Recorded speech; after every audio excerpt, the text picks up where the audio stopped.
Hey, Eric. What's up, dude? You want to hear some random bits of conversation that occurred right before this podcast started? Yeah, absolutely. Get the crowd warmed up or something? Is that how this works? You can find a little bit here, and then the rest will be in the outtakes. And then go to patreon.com/retroam and support us and get bonus content? Yeah, Star Ocean miniseries. It's all up there. Okay, here it is. You want to introduce it with a quack? Okay. Oh, wow. Like, I forgot. I don't ever go to bars ever in my entire life, like whatever the fuck, but I forgot how good draft beer is compared to the canned or bottled counterpart. Yeah. Like, there's just a crispness and a freshness to it that, like, yes, I was hot and sweating and drunk in the middle of the afternoon, but it was delicious. When you go to like a well-maintained place like that, it's the opposite of like a stadium beer, draft beer. Because stadium draft beer will put bacteria in your mouth. Yeah. Like, that's what it is. What a rip-roaring time that was. Wow. Chris. That was great. You want to hear some hot sounds I recorded? Yep. Okay.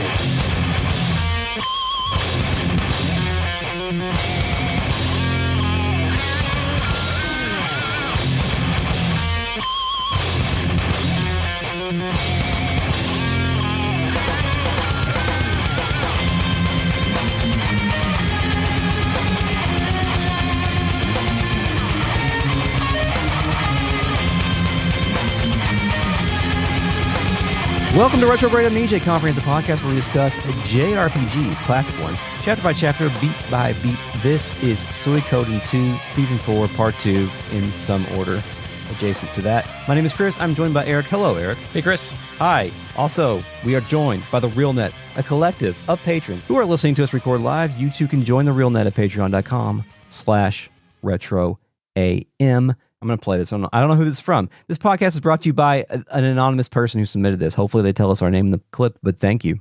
Wayne here. You're welcome, Chris. It was Wayne.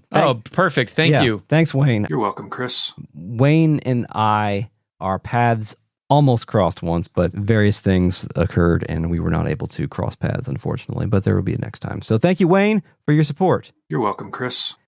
So, Eric, we left off by executing a poor plan that we were conscripted / co-opted into doing by Annabelle's underling. Yes, we donned the uniforms of our enemy faction from the Youth Brigade Cub Scouts that we used to belong to. We've put them back on. We're going to go infiltrate the Highland army and see how much provisions they have so that Jess can use that information to see if it's going to be like a long siege or like if they're coming to go rout us quick. It's a sneaking mission, Eric. This is a poor idea. It's a very bad idea. Oh yeah, we don't sneak into camps when we are the two most wanted fugitives out there.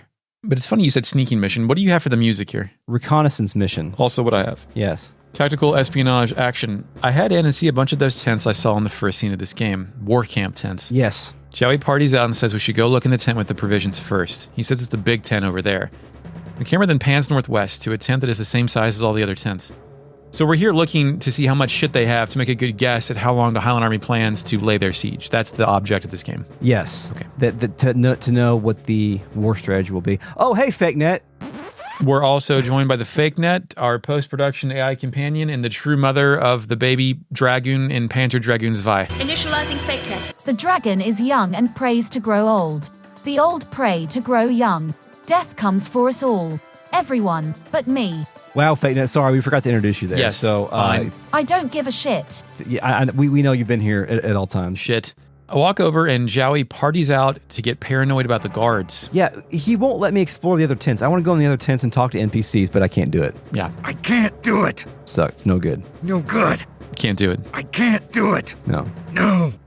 Provisions tent. While he's doing that, a Highland soldier from behind screams, "What the? Who are you?"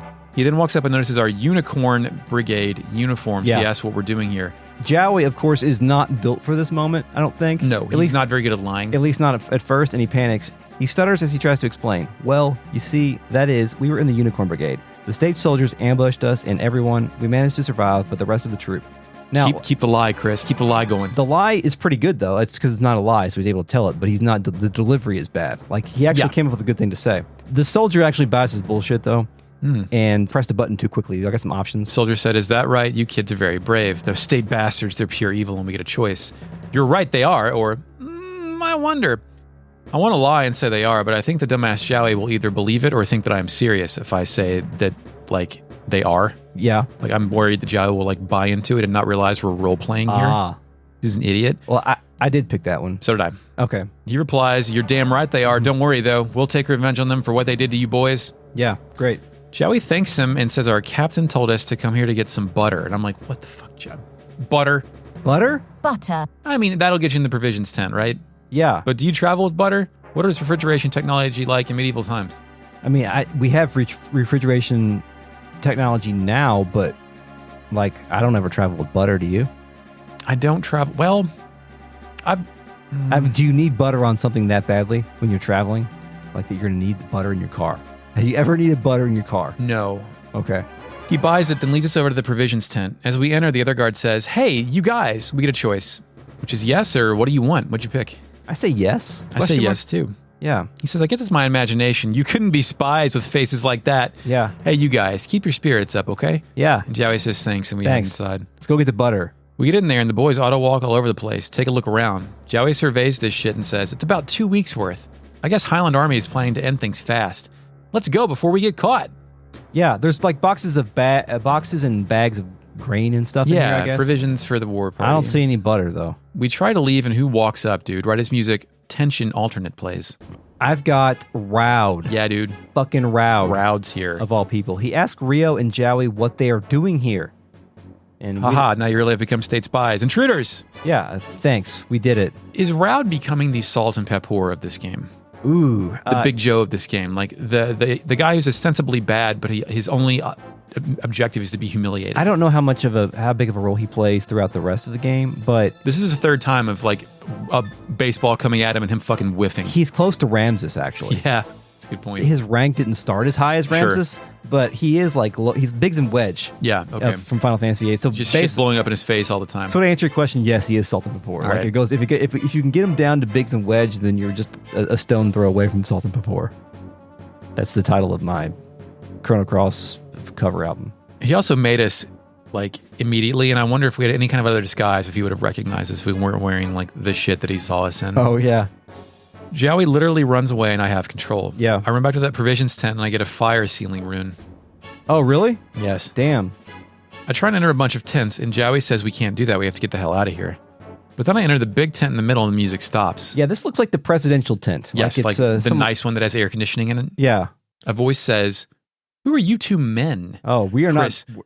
I know, someone respects us and calls us men, even though we're clearly wearing... Imagine, like, two little... Do you think it's patronizing? Like, if we have our fucking Cub Scout uniforms and walk in somebody's tent, who are you two men? No, you got to have the Eagle Scout, I'm thinking, for that one. Motherfucking Jillia, wearing a red robe, steps forward. This tent is for royal family. Oh. Jowy says, I guess we've got no choice, and it fades to black. And I'm like, no choice for what? Well, I think Joey's got to do some shit. Like, well, he tells her our life story, right? That's what I assumed happened. Like, we've got no choice but to come clean. We got no choice but to tell the entire plot of the game. Oh, no. I thought, like, we got no choice. We're going to have to hold her hostage, is what I thought. Oh. Yeah. And I think I have some proof to that later. But also, like, maybe she answers this later, but, like, why is the royal family here in this encampment just outside the border of the country we're going to war with? Like, isn't that dangerous? I don't know enough about the aristocracy to comment, or the monarchy to comment on, like, if there must be a royal family member around to, like, act as a figurehead. Like, is she in charge here, or is she just trying to influence this somehow? I don't know. Maybe. So, yeah, you're right. It fades out, it fades back in, and when it comes in, Jillia is just standing there alone facing the opposite direction. Yeah. She's kind of staring at her bed. The bed is one of those princess beds with, like, the drapes. The shit over it? Yeah. The shit over it. Yeah, the shit over it beds. And I should get one of those.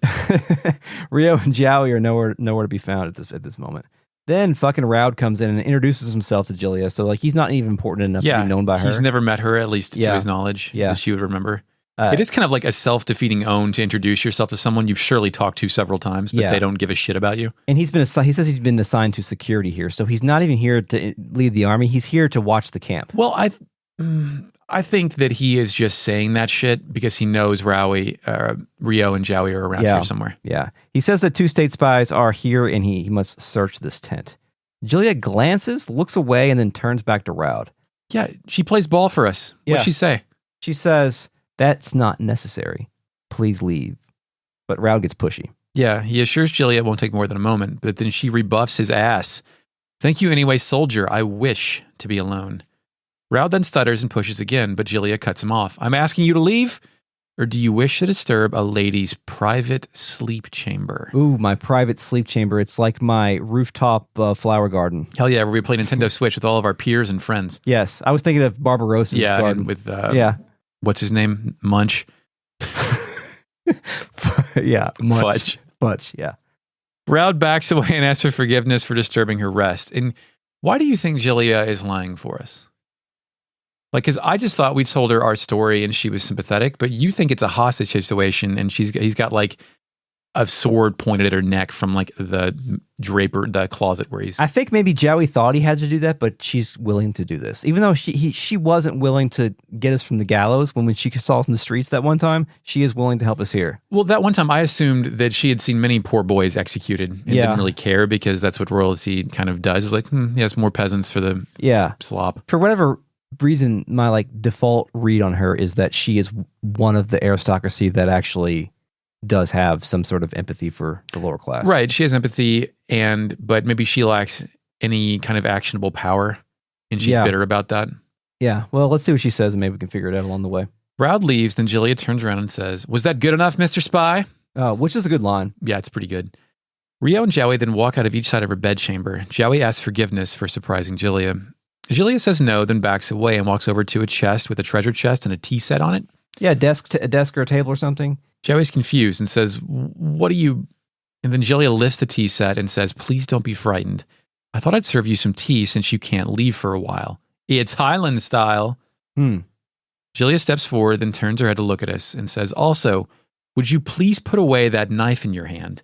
Or perhaps that's acceptable behavior in the city state." What are we learning about Jowy right now? If my read from before is correct, which this is my evidence for that, is that he's still got a knife in his hand. I can see that now, and I see why you said that. Yeah. But that, to me, I read that as more like Jowy being scared since he's been in here and just hasn't dropped the shit in his hands yet. Interesting. I thought it was the opposite of he was ready to put a knife to her neck if he had to. That's what I wrote down. I was like, does he have a knife out for her because he was still amped from escaping that war camp and forgot?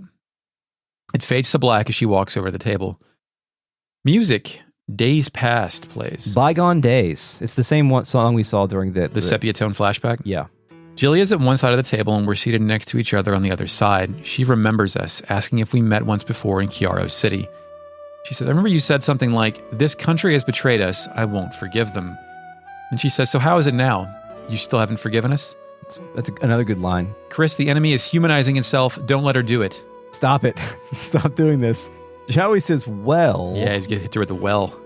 We get a choice. "I will. Someday I know I will." Or dots. I gave her dots. Fuck this shit. A full Humphrey. Yeah. Yeah. I'm also still very much in the place where I'm role-playing Rio as being angry. Yeah. At the situation. We have no reason to... Well, I guess we do have one reason to trust her because she didn't sell us out immediately. Well, yeah, but also being like, I'm never coming back to this place. Yeah. After what they did to me. Jillia asked what happened to that lively spirit you had back then. Oh, back then when I was marching off to my death and wouldn't say anything? Wonder what happened to that spirit, Chris. People ask me that question all the time. I don't know what to say. Really? Jesus Christ, dude. Why is Hey, when did the light leave your eyes? Will you tell me?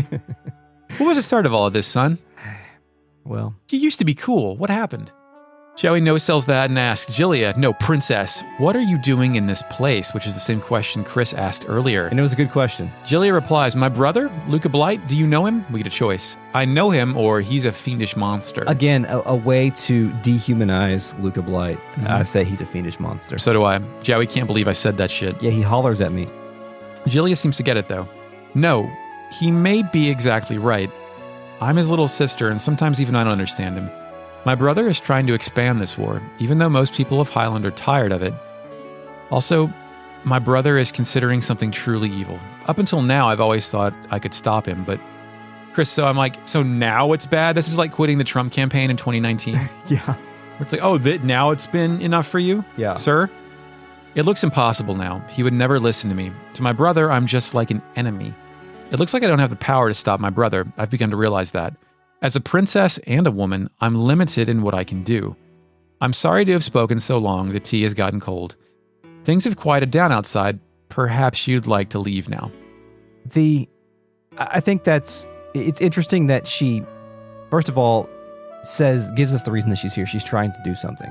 Second of all, she's also acknowledging the fact that she can't do shit because in this society, she's a princess and a woman. Right. And she can't. That's like strike one and strike two. Yeah. Although you think princess would like grant you some power above woman Yeah. in the society? Yeah, but apparently that's not the case. But she's going to try. She could just be like nonetheless. paraded around like kind of the British monarchy. Yeah. Is she like playing the Odessa role here, where she is seeing the gleam in our eyes and knowing that we're the heroes of destiny, at least with Rio? I think so, but I don't trust her still. Yeah. Like I think she could go on that path, but I also think she could just be trying to lower our guard to like reverse spy on us, like get information out of us. Yeah.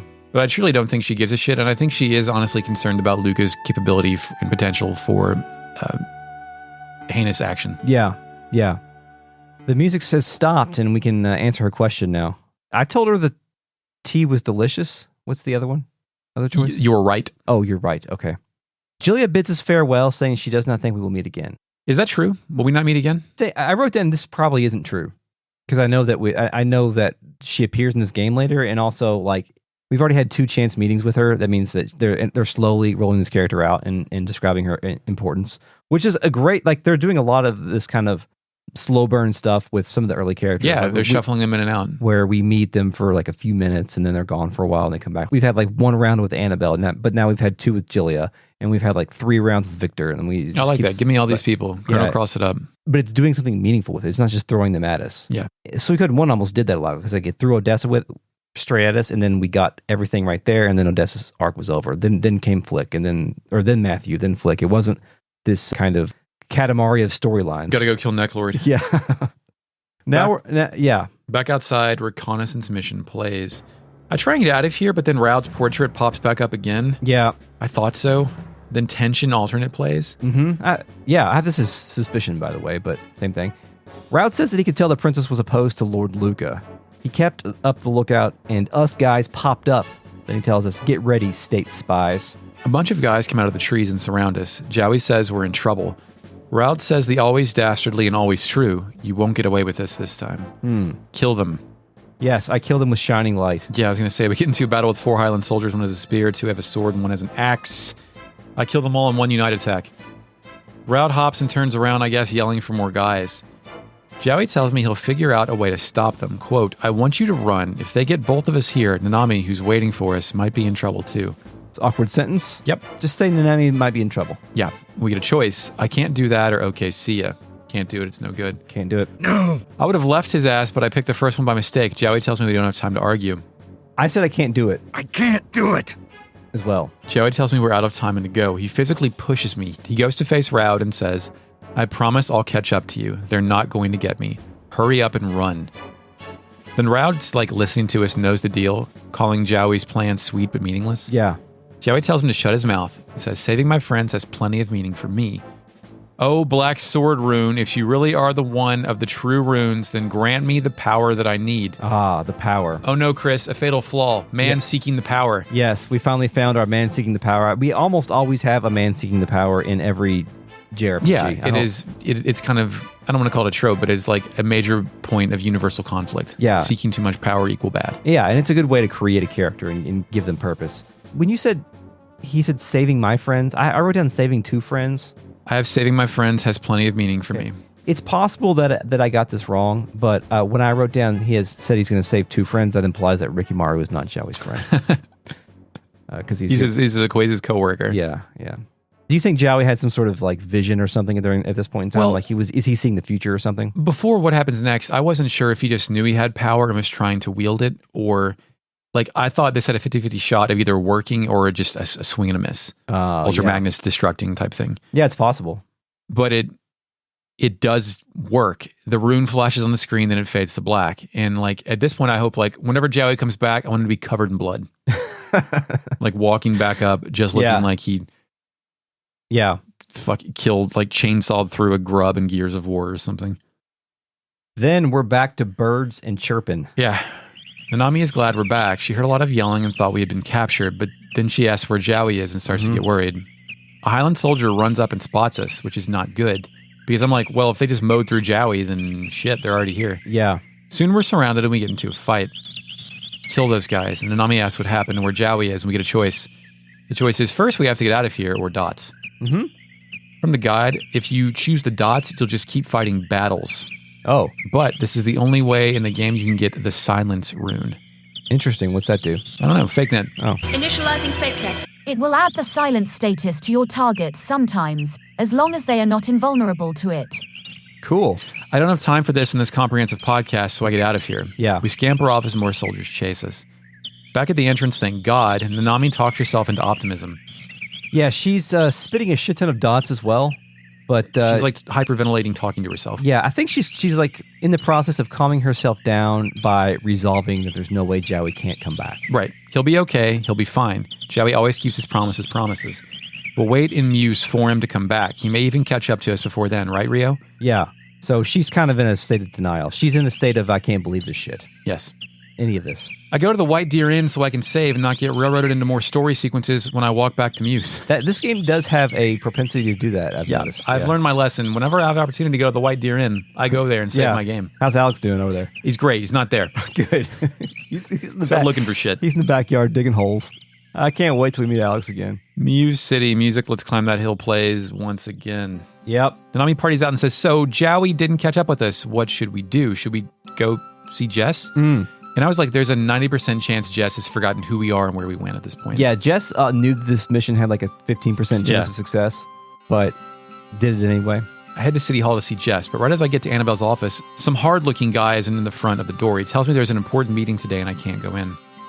I try to leave, and Nanami parties out and suggests we go see Flick and Victor. Yeah. So we go to Leona's Tavern. Yeah, Flick's here. He's chilling and drinking his mug in his mug sprite pose. I wondered if that was a power move by Annabelle. Yeah, tell him I'm busy. Tell if she always posts like some guy out there to like make it like look like she's always at work. Mm-hmm. But yeah, dude, the pose they're in, like, it's wonderful. Yeah, and Victor's there too, right? Yes. Flick asks... Just slamming drinks. They're just mugging it up, man. Mug masters. Mugman. Cuphead and Mugman. He asks Rio if he's okay. Flick does. Nanami steps forward and says she's okay, but Jowy. Camera pans over slightly. Victor's here, enjoying a mug. Victor says that Jowy isn't here either. We then explain this with all a fade in and a fade out, or vice versa. Yeah. Victor seems like he can't believe this shit. Nanami is still kind of freaking out, saying that Jowy would follow us for sure. Can we also just point out Victor's arm leaning on the window behind him? Oh, It's yeah. just a wonderful pose. Yeah, he's got two a guys who's drinking. He man spreads on the top and the bottom. Flick says, "What's scaring him going to do?" ? Hey, let's go see Jess and find out what's going on. What is scaring who? I think something was lost in that conversation. My note is Flick responds to the line that makes no sense. What's scaring him going to do? Okay, so it's like it's addressing someone who's not there. Like, should we go scare Jess to I don't even know who we're supposed to go scare. maybe Victor threatened to beat the shit out of Jess. Yeah, or like Victor said something ominous about Jowy not making it, and Flick was like, "Hey, what's scaring me to do, man? Come on, don't do that." Nanami's still sweating. She explains that Jess wasn't there and we're not allowed to see Annabelle. And Victor explains that rules do not apply to him. Yeah, he Don't says, worry, I'll show you a good trick. Yes. And I'm like, oh, what's this going to be? Flick and Victor join the party. Flick is off the bench in a custom animation, and both these boys join. One of my favorite guys of all time in the history of both guys, real and imagined, is the get shit done guy. When you need shit to get done, the guy that just gets that shit done. Yeah. Mm-hmm. Somebody at your job, you always know they can get some shit done, Chris. For me, it's the janitor at my job. He'll do anything. Yeah. City Hall. Yeah, we're back. I meet that guy again and he asks my business, then says Annabelle is in a meeting. Then the best thing ever happens. Yeah, Victor's little trick was actually just to slap the shit out of a government employee. Yeah, he punches him. Walk up to somebody while they're at work and just punch them in the face. And the dude runs away. He doesn't like collapse or cry. He runs away. And like, I don't know if I actually saw this, but I think I saw him run away, look back at Victor, and then keep running. I wouldn't put it past this game to do that because there's a lot of like slight, head gesture. If that didn't happen, then it should have. Yeah. Flick sweat drops and says, "Good trick, huh?" Yeah, with what I assume is sarcasm. Like, did Flick had to know that was the trick, right? Flick seems to be continually surprised with Victor despite spending the past 5 years with him. Victor, the libertarian, replies, "It's the best way to deal with government workers. Let's go in." Victor the libertarian is the archenemy of Conan the Barbarian. This is reality. Let's go. We just had to slap some guy while he was at work. We get in there. Annabelle's meeting with Jess, Fitcher, and one figure we do not know, I don't think, as the evil music Sedition alternate plays. Yes. Jess scowls and says, "What is this?" A more reserved Annabelle steps out from behind her desk. "Victor and Flick, what happened? Why do you look so angry?" And I do get the sense here that Victor is quite angry with what they made us do. Like the Jess plan. Like, we were supposed to go to kinder care all day, but they sent us on a sneaking mission. Yeah. Victor gets in Jess's face. Hey, you, is it true that you sent Rio and Jowy to sneak into the Highland camp? Fitcher gets flustered and says, hold on a minute, don't get so mad. Jess confers, yes, I asked him to do it. Now get your hands off me. So I think Victor's like got him by his collar with his hands and shit. And Fitcher, the first time we've seen his portrait, he's got like a red headband and a dumbass smirk. Yeah. He's kind of dirty looking. Yeah, very dirty, very upsetting. Flick stares forward and hits Annabelle with some logic. I don't know you that well, but is the state really in such bad shape that they have to use kids as spies? Annabelle's sprite turns to face Jess. She says his name, then unloads all the dots. So I'm guessing this wasn't Annabelle's plan, and this was all Jess's idea. She's letting her know that she's disappointed. Yes. Oh, you hate to disappoint your senpai. Jess faces Annabelle and gives it to her straight, saying if he asked kids to do this because they need to know how many provisions the Highland Army has. Like, that was his whole plan. Yeah. Motherfucker then asks Rio how many we had anyway, and we get a choice. Yeah. About 2 weeks worth or dots. What'd you get? I told him dots. I'm not telling him shit. I accidentally told him 2 weeks worth. Oh, No, God. actually, that wasn't an accident. That was not an accident. I was like, well, I guess the greater good, etc. All right. Whatever. I give him the dots, but then Nanami blows me up and tells him it was 2 weeks. Oh, okay. I was about to wonder how that plot point resolves. But the important thing is Jowy. What about Jowy? Jowy's been captured by Highland. Well, I don't know if he's captured, but he didn't come back. So please save Jowy. Okay. Annabelle steps forward to address Nanami face to face. She says, thank you for getting vital information for us. Further, I apologize for putting you in such danger. But I'm afraid we can't save Jowy. We've got our hands full just protecting the city. Forgive me. Nanami just sweats and throws some butts. Annabelle's... But like Nanami can't even come up with a retort that's longer than butt. Annabelle is the real heartbreaker here because I've never felt so casually used in an RPG. Yeah. Like, usually using the player for... Like, there's... Obviously, I think that this is the good side, but they're doing shitty things to us. Like, they're not burning down cities, but they're doing shitty things to us. The way this plot is moving couldn't happen in a familiar country to these characters. At least it couldn't happen as well. But because we kind of get around the retrograde amnesia thing about, like, not knowing how anything works, these characters don't have retrograde amnesia. They're just from another country. A stranger in a strange land. Yes. And I think it allows these plot machinations, especially these early ones where we're just kind of, like, being put to work. Yeah. It makes them work really well because we are just as unfamiliar with what we're dealing with as the characters are. And I don't know where this game is going, but I can see this shit radicalizing people. Specifically Nanami. Yeah. Oh, yeah. The radicalization of Nanami will be interesting because my lasting memories of her are just like what we've seen here. I don't really know what her growth is like or if there is any. Flick says standing around talking about it is not going to bring Jowy back safe. Jess, the sociopath, says 2 weeks means they're planning a swift assault. Now we can plan our strategy at the Hilltop Conference. Oh. Thank you, Rio. And then Victor gets back in Jess's face and says, why you? This is like, Victor, I want him to hit him again and not do like Three Stooges fucking knucklehead antics. Yeah. Victor doesn't just want to like punch this guy. He wants to fuck him up in the face. Yes. Like he wants to get him. But Fitcher, that guy who we really have no context for what he's here for, other than maybe he works for Annabelle, he begs for no violence. When he says that, I automatically assumed that Fitcher is like the fixer violent guy here. Yeah? Like he's the one with the sadistic streak who is like trying to play it off like he's not obsessed with this shit. I have no evidence for that other than it would be cool. Jess says, how dare you, mercenary? We needed the information to save Muse. Besides, it's your fault Lady Annabelle is suffering. I wonder what the suffering means here. Is it just that she's having a hard time pulling together an alliance because she doesn't have a mercenary force on her hands at this point in time? Or just the walls are closing in on her. Yeah. Also, question about Jess. Loyal chairman, number 2 in command, or simp? Wow, it's a really good question, and I'm gonna have to go with the former, where like he's a loyal chamberlain dude. Yeah, because he's like Mayor Pete. He wants to be in the chair. Oh, okay. I just know if he was doing some Tell Him Steve Day shit here. But I could listen to either read. I don't know. He's hopping mad, by the way. He's pissed. Yeah, Victor can't believe this shit. Annabelle asks Jess to stop. Flick says that's enough. I guess mercs like us don't have anything to say about what goes on here. Let's go back. Victor gives out a Chris. Damn. Thank you. Then it fades to black. So I kind of think what turned this from being hostile to unwinnable is when Annabelle referred to us as, when Jess referred to us as mercenary rather than by either one of our names. When he said, how dare you, mercenary? We need information to save Muse. Yeah, I think he's also trying to insult Victor. Because like, you're not part of the state. You're just a hired gun. Right. And Flick was like, well, if we're just hired guns, let's get the hell out of here. Yeah. Which... And they desperately need swords right now. So bad move on the Chamberlain. I feel like Flick has already done like every cool thing you can do except for like like flip a coin in the air, kill 3 dudes, and then catch the coin. Yes, like, yeah. That's all that's left for him to do. Leona's Tavern. Let's climb that hill, please. Victor apologizes to Rio and says, well, if we had been there. But Nanami is still in the denial stage, saying, I wonder if Jowy's okay. I'm sure he's fine. He'll come back. We get a choice that I buttoned through, but the choice was, it's Jowy. He'll be fine, or I don't know. Nanami says I'm right, and then says she's going to go wait by the gate. Flick gives out the dots, then it fades to black, and I have control. Mm-hmm. I think that Flick is giving out a lot of dots because he spent a lot of time around Humphrey. Yeah, exactly. He's just trying to fill the Humphrey role, or they just don't have enough writing. I've started to call the excessive amount of dots and no other alphanumeric characters in a single dialogue box to be a Humphrey. Okay, that's what I've called doing it. a Humphrey. Yeah. I see. I'll try to incorporate that in future notes. Yeah. And also, like, when Flick is spitting the dots here, I'm thinking that he's trying to tell me that Jowy ain't coming back. Yes. And that's what I'm thinking is like they don't, these fools holding on to hope. Yeah. By the way, Palika's in here. Yeah. Yeah, she's listening to all of this. Yeah. Mm-hmm. She's witnessing another thing that's ultra trauma. Yeah, she's going to end up being a fucking Sith Lord. Nanami says I'm right, and then she's going to go wait. A Sith Lord. Nanami says I'm right, and then she's going to go wait by the gate. Flick gives out the dots, the Humphrey, then it fades to black, and I have control. Did you go do what you were supposed to? I went outside, yeah.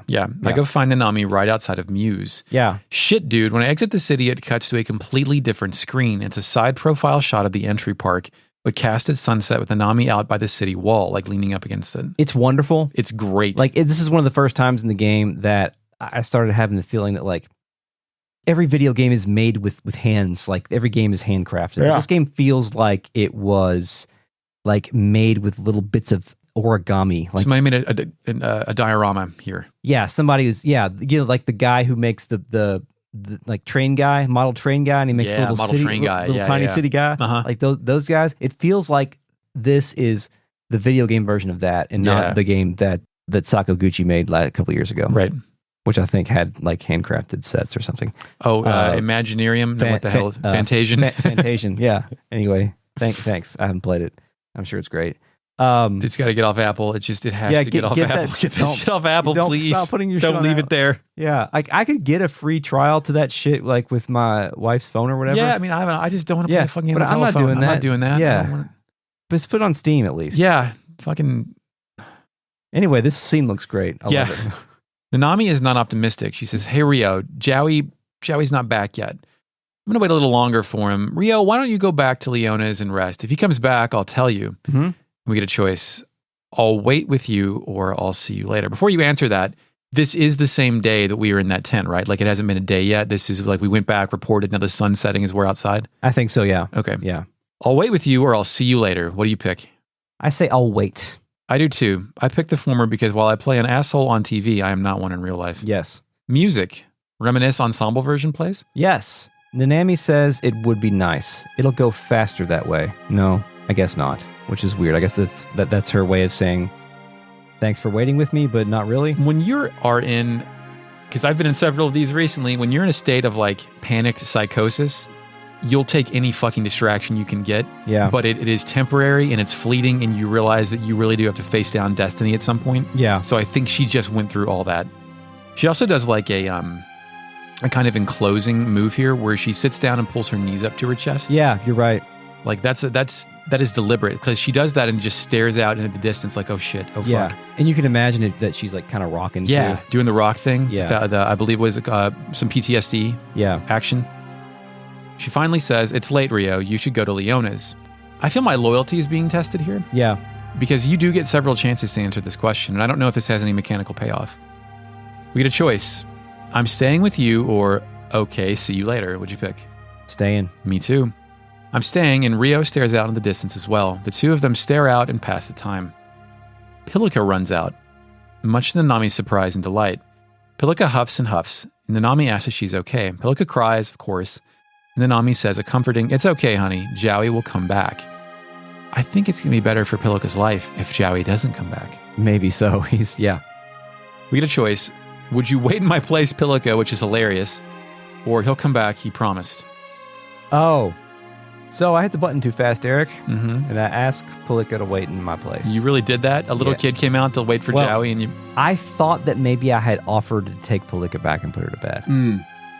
So I just rolled with it. There have been many times in my life when I've been doing a hard job or at whatever, and somebody's like, hey, man, you want me to take over?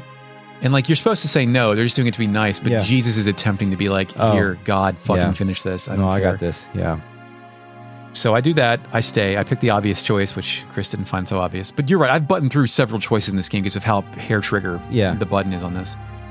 Pillock and Nanami then sit next to each other against the wall. Time passes and Nanami says, Hey, do you remember that time you got lost in the woods? While Grandpa Genkaku was out looking for you, Jowy and I waited just like this. You came back, and I know Jowy is going to come back too. Nanami then blinks, then looks up at the sky and says, I think you should wait at Leona's after all. You'll catch cold. We get a choice. I'm waiting with you, or, okay, see you later. I tell Nanami that I'm waiting with her. And I experienced like now the pleasure of doing this without the telltale. Nanami will remember that at the top of it. Like I was just glad to live in the moment of this video game. Yeah. Nanami then asks, why won't you ever listen to what your big sister tells you? We'll wait a little longer. The three stare out into the distance a bit longer, then Nanami continues. Well, to finish the story, while we were waiting for Rio just like this, do you know what Jowy did? Haha. He cried the whole time. Can you believe it? Our little Jowy, just crying like a little baby. Hey, this conversation, it's our little secret, okay? I promised Jowy I would never tell a soul. Do not trust Nanami with any of your information. She will tell on you. Yes. Also, I kind of wondered at that point if like the Jowy crying at loss and separation thing is like more foreshadowing for something, like he couldn't keep it together while he thought his best friend would be gone forever. Yeah, because it's hard to... It would be hard to write Jowy as being that guy all the time. Yeah. He couldn't quite handle it and was always quite right there on the edge, like holding the knife or sitting on the ground crying, something, things like that. So he is on edge. Yeah, the knife thing adds up there too. Yeah, so they're trying to, sprinkle that in here. The gang waits more. Pilika's eyes squint and her head drops, then her dialogue box drops some Z's. Nanami's head animates look over at Pilika, noting that she was pretty tired, and then she says, it's late, Jowy. And at this point, as a player, I have no idea if Jowy is coming back or not. I've never done something like this in an RPG before, just waited somebody out outside of a town who I genuinely do not know if it was going to be dead, covered in blood, injured, whatever. It's really effective. It could go either way. Nanami then speaks and says, hey, Rio, you know what I think? When Jowy comes back, let's go far away from here. And then it hits, there's like dots like she's going to say more. And this is the most intriguing thing anyone has said in this game. But before Nanami can follow it up, an exclamation point pops above her head and she starts jumping for joy. And I'm like, if Jowy never came back, she would have postulated, let's just fuck off forever. Yeah. But Jowy comes back. Yeah. The camera does a long pan to the right, and it's Jowy slowly walking back toward the gang as music heart-softening BGM 1 plays. We all run to meet Jowy. Nanami does a full-speed wrong hug into Jowy, and Pilika runs in the back of Nanami, completing the triple hug. Jowy stands firm and slowly says both of their names, and then says, you waited for me. Nanami can't believe this shit, and she says, you came back, you really came back. Jowy confirms, Rio, Nanami, I kept my promise. We get a choice. Welcome home, or I'm tired from waiting. Dude, I want to do the second one just to see what happens, but even I can't do that. I welcome Jowy home. Jowy is pleased and says it's nice to have people waiting for him. Chris, my boy, doesn't get this at home anymore. No. Pilika waited too. Thanks. And then it's the next day for me. So if you opt out of that at any point, I assume it all plays out like this. I hit the button and I'm set. I remembered this scene and I was wanting to see it, and I just kept going, and I was like, I don't remember the last time I save stated, and I was just trying to get through it. So what's funny is my save got corrupted later in this game, and I had to go back to a save before this, and I was like half paying attention and buttoning through it, and I kept hitting the dialogue to send me back. Oh. I had to reset like 6 times to get through this. You go back and you're sitting in the tavern watching Flick and Victor drink. Good. Just sitting at a table. There's no music. Do they move cups to their face? Yeah, I'm not sure. Victor tells me to get some rest, and then it fades out. Then there's crickets, and I'm sitting at the table at the tavern alone. Great. Just sitting there. Flick then comes downstairs and tells me that Victor was right. I should get some rest. Flick tells me that waiting is hard work, which I guess it's true. I don't know. I guess that's true. Flick says, but you know what? It's better just to think that he's alive and fine. Things usually work out okay. That's right. He'll come back. And I don't know about that, Flick. Things haven't always worked out for Flick, right? No. Like Flick had His girlfriend's dead. Yeah, things happened to Flick. Nanami then comes running in the joint, shouting for Rio. She runs upstairs, looking for Rio. She runs up the stairs, and he's just standing there looking around. Then she darts back down. It's really funny. And then she says, Nanami says she's back. And then I think she meant Jowy, or maybe I don't know if she fumbled her words or if maybe they just put the wrong pronoun there. I'm not sure. But relaxation BGM plays, which I think is the same as heart softening BGM. Flick tells her not to get so excited. Then Jowy and Pilika come walking back in. Pilika has many exclamation points. Jowy says he's back. He came back like he promised. I tell him, welcome home, instead of I'm tired of waiting. So I also got the choice to do that. Yeah. Jowy thanks me. Flick says he told me so. Then it's over. Okay. So That's kind of sweet still. it is, but nowhere near as good as that. Yeah. And I wonder if I'm sure that's referenced later in something. So I guess we'll just Yeah, I see how it think you plays are out. depriving yourself of that. Might be my favorite scene in this game so far. Is Yeah. because of the interactivity that was required to bring it forth, and the deliberate framing, and the honest tension of Jowy, whether he'll come back or not. Yeah, and the implications of that are interesting. Just kind of knowing how the plot plays out too. So I'm interested to see how that develops for you. Is it morning? It's a beautiful morning. It's morning. Morning's playing. Nanami's doing what she does best, Eric, being loud in the morning. That's right. Jowy says he wants to sleep a little longer. He hates mornings. He fears everything. She communicates to Jowy, Rio, and me, the gamer, that it's been a week since all this other shit happened. She's like, oh, come on, it's been a week. Snap out of it. You're not allowed to be depressed after a week, son. Evolve, adapt, get on with it. Who gives a shit? Yeah. So that does at least give us some idea, because we've always wondered in these video games, how much time has passed? How many times have we slept? But now we know We also don't know what Jowy's done, and I doubt he's shared what he's done. I don't know if Raud is still alive, right? I have no idea. Yeah, he may have, for all we know, he may have just sucked out Raud's soul. We don't know what this thing can do. He could have just killed Jillia. I have no clue what happened. Yeah. And leaving that gap between him using the Black Sword rune and this moment is really cool. It's a really good mystery that they're building out here. The boys get out of bed. Nanami says, come on, let's go. Something's about to start at Joustin Hill. People have come here from all over the place. Is it a festival? Maybe something like that. And I'm like, oh, it's the Hilltop Conference. It's going to happen. I've heard about that Catalina from wine mixer. NPCs. We party up and get out of here. So now we've got to go to the Hilltop Conference, but you can talk to some people down here in the tavern, Eric. One of them talks about how it is true that Toto and Ryubei were destroyed. I didn't think the Highlanders could be so evil, they say. Another one speaks of the Highland army's tricks at the border, which I guess means they're shaking their butts across the border, waving their swords. What, doing the Braveheart thing? Being lewd. Yeah, I guess. And the third person says Luca Blight is a, quote, devil disguised in a suit of flesh. There's another little euphemism there for him. Then that's it. I just climbed that hill after that. So are we going to climb the hill to the real net? I think so. Okay, real net. Let's have a conference with the real net on top of a hill called the internet. Initializing real net. That might have been my worst transition to the real net ever. I have Airwolf says wearing an enemy's uniform is a war crime, isn't it? Which brings up a good question, because they sent that not only did they send children into the fray, they sent enemy combatants. They sent POWs on a sneaking mission. Is that a war crime? I don't think so. I don't think so either. Because we did get coerced, and we're incapable of consent because we're children, but they were into it.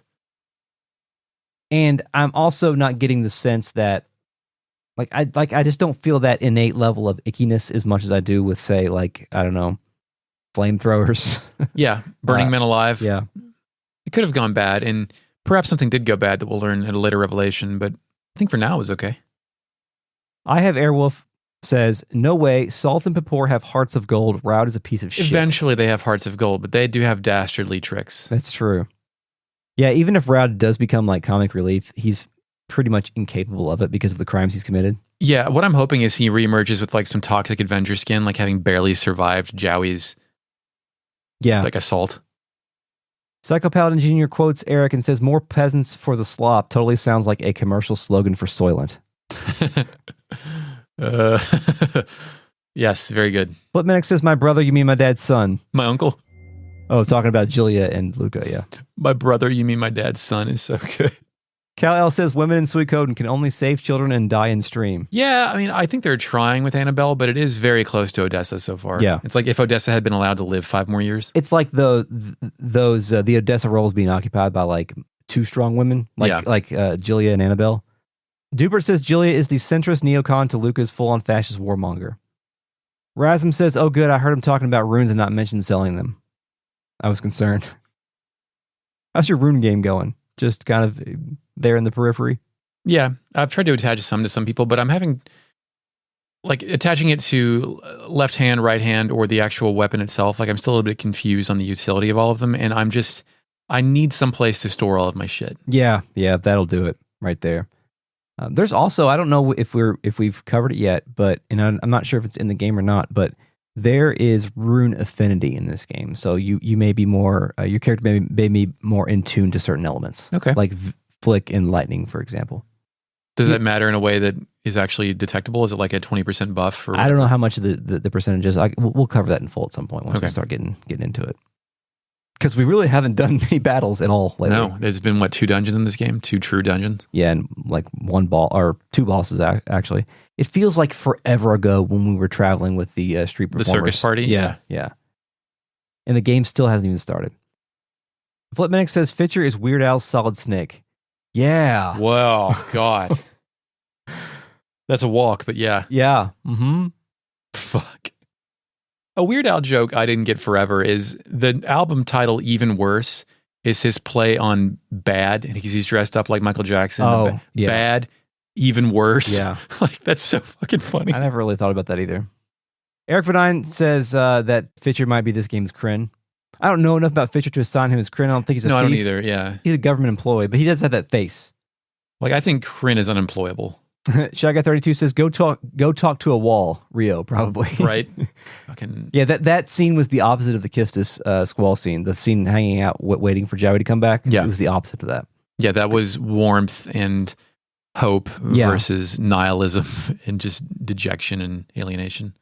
My friend Dragonzor says Jowy is just perma covered in blood like Snake in Metal Gear Solid 5 if you develop the nuke. I don't know if you understand that reference, right? I've absorbed enough culturally Yeah. to where I understand. I didn't get that far in Metal Gear 5. It's one of my shames. I like that game. I know it's not well received, but I liked it. It was pretty well received, man.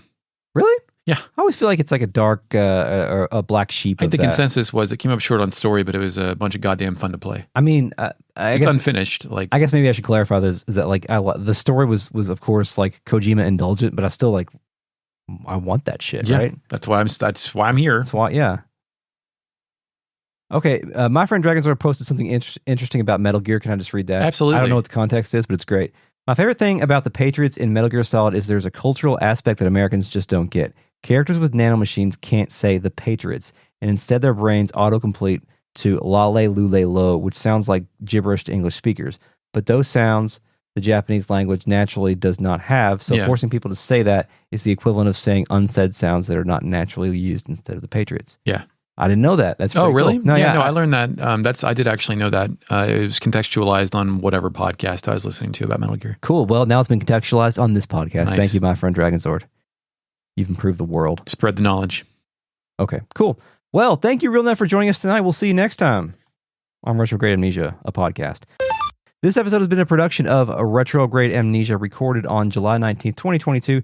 You can find us on Twitter at RetroAmnesiaPod. You can send us an email if you want to at podcast@retrogradeamnesia.com.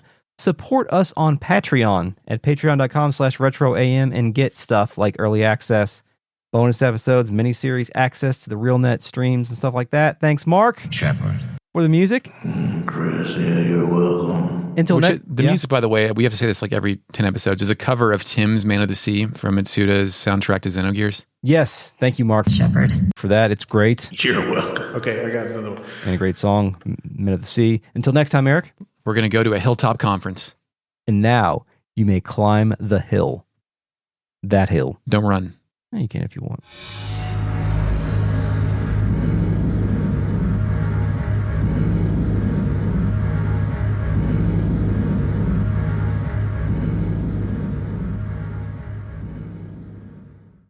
They gave you, I've never been to one before. They give you a little 3-ounce glass and they give you a card that has like 50 stamps on it. Mhm. No one ever marks those off. You can just get as many as whatever as you want. Did they give you a pretzel necklace? I had the opportunity to make one and I was going to, but then I just wanted the fucking pretzels. Yeah. Like I was several beers in at that point and I was so hungry. But we found Third Turn has a really good blackberry stout type thing. And usually I would run screaming from fruit beers, but Yeah. Nick and I are going back to Third Turn this Saturday to get more of this Kyle beat the shit out of strangers in Tekken Tag. And then he beat the Tekken Tag arcade machine, which I've never seen anybody do before. Wow. Kyle must be humble these days because I talked to him about this. He didn't say anything? He even said you all went to Rec Bar and he's like, he was the play DD. He didn't drink at all. Yeah. So he should. Yeah, He picked Lay and just all people who came up like to play. He didn't even show mercy. He just flattened them. Wow. I'm so proud of you, Kyle. I know you're not listening. I do think they made the right choice by choosing the Tekken 3 storyline to follow. Yeah. It opens with Ogre beating the shit out of Jun. Doing the Kazama wins. Okay, you into the podcast. Yeah. I should just use something from that before. I'll do another one of those things. Oh, yeah. Okay. Yeah, I remember what I said last time. This podcast is brought to you by... Fucking shit, where'd my... Who's that? I don't know that name. Is that like a Discord alt? Sorry. I'm honestly surprised. Buttcoin was the one that sent me over the edge where I was like, okay, that we can just be anything. Oh, the names? Yeah. Yeah, there's a lot of good Discord names on our server. I respect it. Wayne and I have eaten at the same pizza place. Yeah, cool. Have I eaten? Oh, it's out there in the... Miguel's at the Red River Gorge. Do you have a sticker? Yes, it's on my cup. Cool. It is medium quality pizza. When you're hot, it turns into A+ quality pizza.